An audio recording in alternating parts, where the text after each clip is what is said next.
8월 22일 월요일 오늘의 말씀은 창세기 12장 1절에서 9절의 말씀입니다. 여호와께서 아브라함에게 이르시되 너는 너희 고향과 친척과 아버지의 집을 떠나 내가 내게 보여줄 땅으로 가라. 내가 너로 큰 민족을 이루고 내게 복을 주어 내 이름을 창대하게 하리니 너는 복이 될지라. 너를 축복하는 자에게는 내가 복을 내리고 너를 저주하는 자에게는 내가 저주하리니 땅의 모든 족속이 너로 말미암아 복을 얻을 것이라 하신지라. 이에 아브라함이 여호와의 말씀을 따라 갔고 롯도 그와 함께 갔으며 아브라함이 하란을 떠날 때에 75세였더라. 아브라함이 그의 아내 사레와 조카 롯과 하란에서 모은 모든 소유와 얻은 사람들을 이끌고 가나안 땅으로 가려고 떠나서 마침내 가나안 땅에 들어갔더라. 아브라함이 그 땅을 지나 세겜 땅 모래 상수리 나무에 이르니 그때 가나안 사람이 그 땅에 거주하였더라. 여호와께서 아브라함에게 나타나 이르시되 내가 이 땅을 네 자손에게 주리라 하신지라. 자기에게 나타나신 여호와께 그가 그곳에서 제단을 쌓고 거기서 베델 동쪽 산으로 옮겨 장막을 치니 서쪽은 베델이요 동쪽은 아이라. 그가 그곳에서 여호와께 제단을 쌓고 여호와의 이름을 부르더니 점점 남방으로 옮겨갔더라. 아멘. 성경을 보면 족보가 나옵니다. 창세기 12장 전에도 많은 족보 이야기가 등장하죠. 창세기 4장에도 족보 이야기가 나오고 창세기 10장, 11장에도 족보 이야기가 나옵니다. 여러분, 족보가 갖고 있는 의미가 무엇일까요? 첫 번째는 족보는 함축적인 역사를 표현하고 있는 것입니다. 두 번째는 주인공을 찾아내기 위해 족보가 있습니다. 그래서 이 족보의 마지막 인물을 보면 그 족보의 마지막 인물 이후에 다음 이야기가 펼쳐진다라는 것을 알 수 있습니다.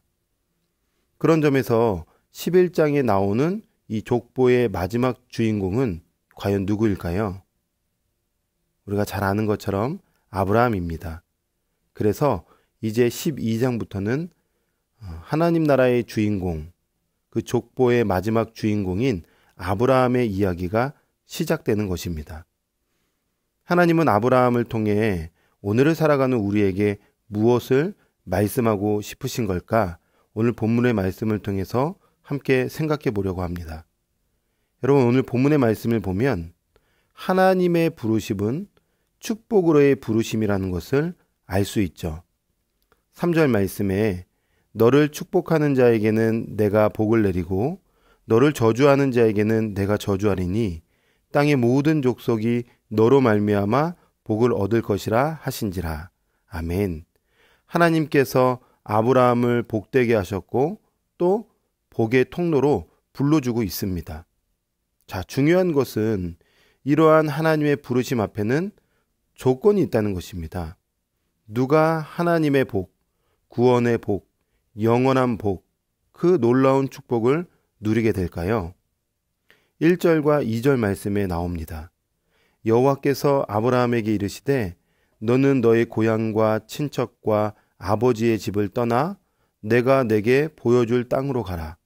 내가 너로 큰 민족을 이루고 내게 복을 주어 내 이름을 창대하게 하리니 너는 복이 될지라.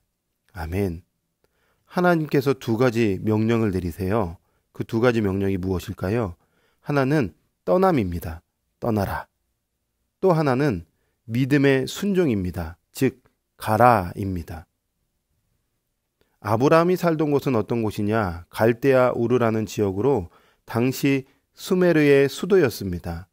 무역과 상업이 발달하고 번성했던 도시였습니다.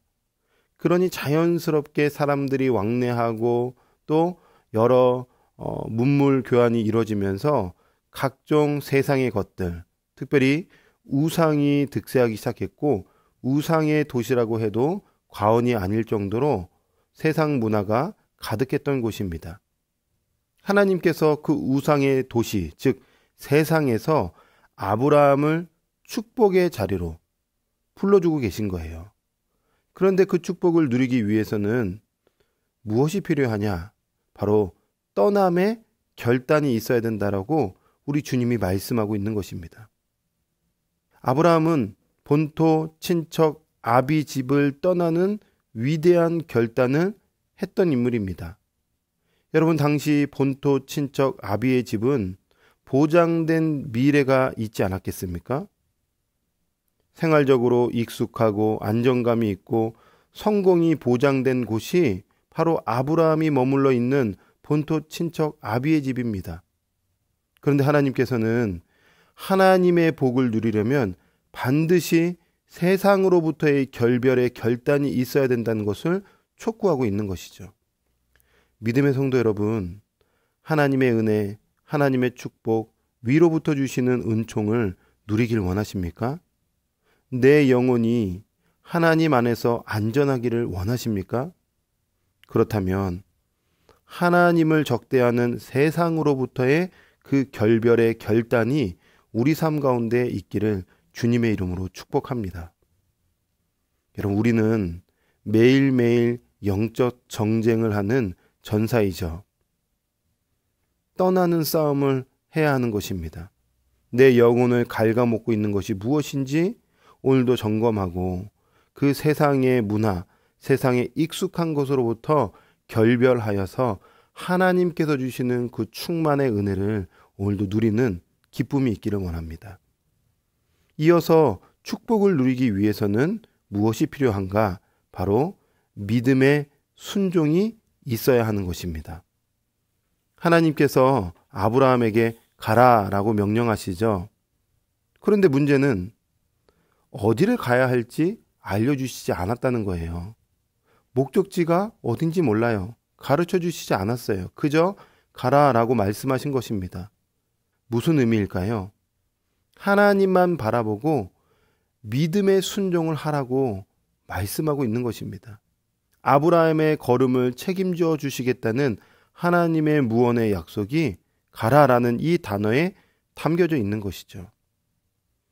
갈 바를 알지 못하는 아브라함에게는 믿음의 순종이 있었던 것입니다.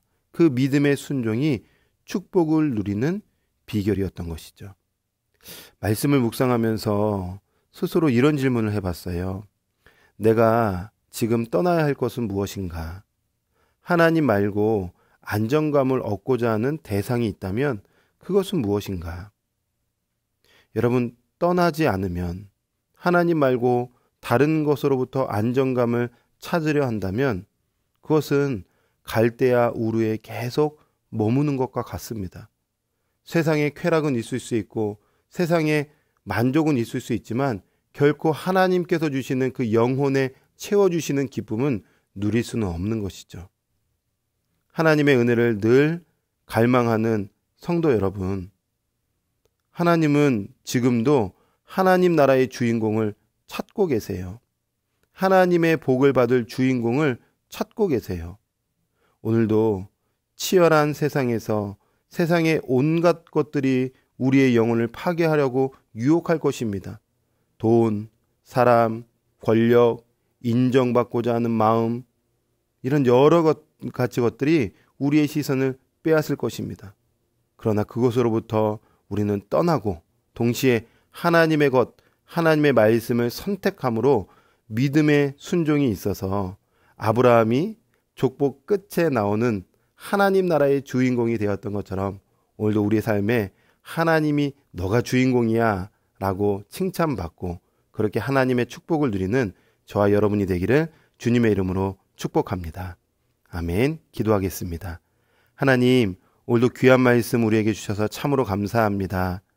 세상은 끊임없이 이 세상의 것으로부터 익숙하라고 그것을 누리라고 말합니다. 그러나 우리가 하나님의 자녀로서 떠남의 결단이 있고 믿음의 순종으로 하늘의 축복을 누리는 복된 하루가 될 수 있도록 은혜를 더하여 주시옵소서.